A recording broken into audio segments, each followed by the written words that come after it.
آپ نے تہجد کے ٹائم پہ کرنا ہے۔ یعنی اس عمل کو کرنے کے لیے کیا شرط ہے کہ تہجد آپ لوگوں کو پڑھنی ہے، 11 دن اس کا اہتمام کر لیں۔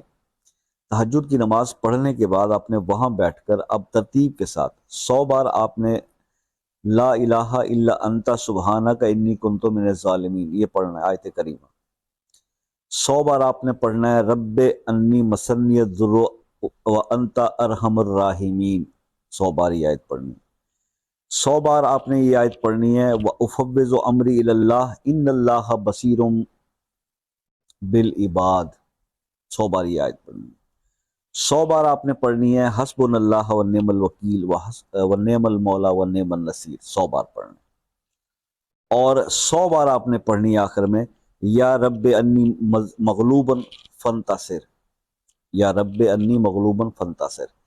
یہ آپ نے ترتیب رکھ کے یہ 100 بار